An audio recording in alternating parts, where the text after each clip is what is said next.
Aujourd'hui, nous partons à la rencontre de Simon, l'initiateur de Zafy Cycles, une jeune entreprise dans le Brabant wallon qui s'est lancée dans la fabrication de vélos un peu particuliers. Quand j'ai vu le premier Zafy Cycles terminé, je me suis dit c'est une bombe. Une belle histoire qui roule, innovante et écologique.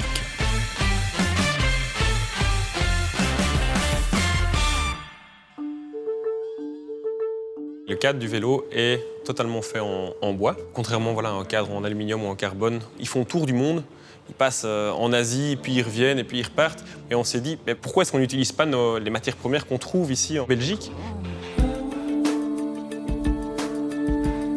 Simon est accompagné dans l'aventure de Johan et Loïc, deux amis qui viennent apporter l'équilibre à ce projet ambitieux. Simon, je dirais que c'est un rêveur qui va au bout de ses pensées, quoi. Quand on habitait ensemble en colocation, il s'est dit je crée mon vélo en bois et il l'a créé. Si la fraise passe où on veut. Ouais, ça, s'il vient pas passer à travers toute notre matière. Juste après les secondaires, j'ai un ami qui m'a proposé de partir pendant 1 an à vélo en Amérique latine. Puis c'était une expérience fantastique et je pense que c'est là que j'ai vraiment pris goût au vélo. Ouais, Simon, il donne l'impression d'être un doux rêveur avec ses petits cheveux bouclés comme ça, d'être un peu dans la lune.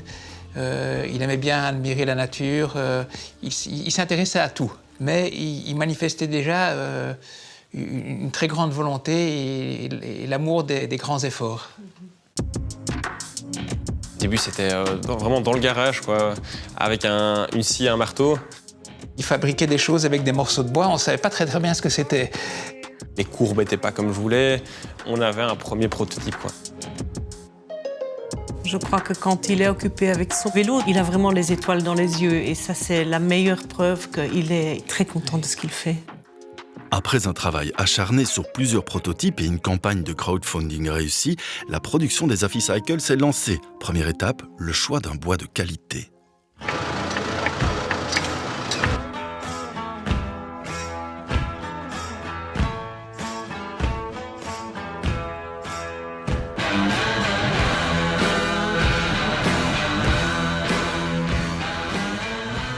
On décide de travailler avec Sylvain Berthe, qui est un scieur âgé, mais qui a de la bouteille. Les troncs qu'il a chez lui sont vraiment des grumes de haute qualité. Lui, c'est un fou dans la matière, donc il va percer. Et la première fois, je me suis dit, oh là là là là là, hein, il est bien trempé celui-là. Je ne sais pas s'il est trempé à la Chimay ou à la Rochefort. Ce que j'aime bien, c'est aussi sentir en fait les différentes essences. On voit que chaque bois a sa propriété, que ce soit au niveau de la couleur, de l'odeur.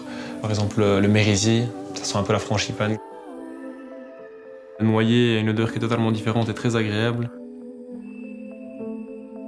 Je crois qu'on va arriver à quelque chose avec ce garçon-là. Retour à l'atelier de Simon. Une fois les planches de bois séchées, place à l'artisanat. La première couche, c'est celui-ci. C'est ici parce que ça, c'est un gabarit qui est trop petit. Donc passe Ici ou ici. Hein. L'étape que je préfère lors de la fabrication, c'est le moment où je l'enlève en fait de l'aligneur.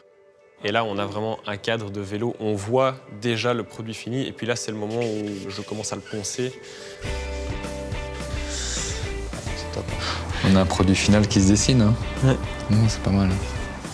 C'est un moment, c'est assez magique.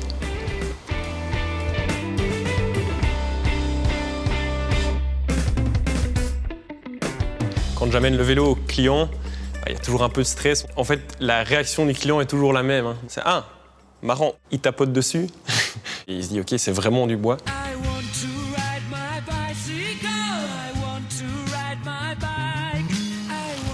Une magnifique sensation. Par contre, je sens vraiment que le vélo est plus confortable et je pense que c'est un vélo qui est prêt pour faire un tour du monde. Nous, on a notre histoire avec ce vélo. Tu passes des journées et des journées à 40 cm de ce cadre. On sait que la personne qui vient le chercher aura son histoire avec le vélo, surtout celui de Giorgio. Hein. C'est un Belge qui part sur un vélo belge.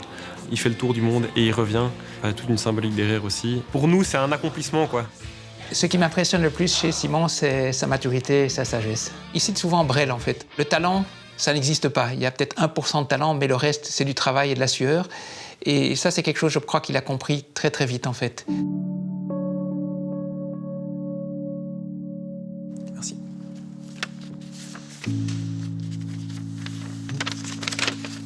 Cher Simon, Quand tu as squatté le garage pour fabriquer tes premiers prototypes de vélos en bois, Nous étions un peu perplexes, mais pas surpris. déjà, très jeune, tu te lançais des défis qui paraissaient insensés. Courir les 20 km de Bruxelles à 12 ans, Grimper au sommet de volcans enneigés. Traverser à vélo tout un continent montagneux. Et c'est dans la nature et dans l'action que tu puises l'énergie nécessaire à l'accomplissement de tes rêves. Tu as compris que pour prédire le futur, Il fallait le créer. Et tu le crées de bien belle façon. avec persévérance. Et si ce futur appartient à ceux qui croient à la beauté de leurs rêves, Zafi a de belles années garanties. merci cher Simon de nous avoir embarqués une fois de plus dans une folle aventure. Sache qu'elle nous fait aussi vibrer et rêver. Waouh. Ah, c'est beau.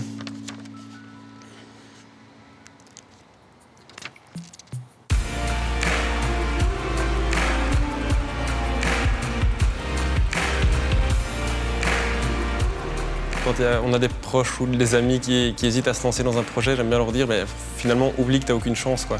Sur un malentendu, ça peut passer. Trouver les personnes qui peuvent nous encadrer, bien nous conseiller, et puis foncer, quoi. C'est pour ça, cette phrase, voilà, je l'adore, c'est oublie que tu n'as aucune chance, quoi, et fonce.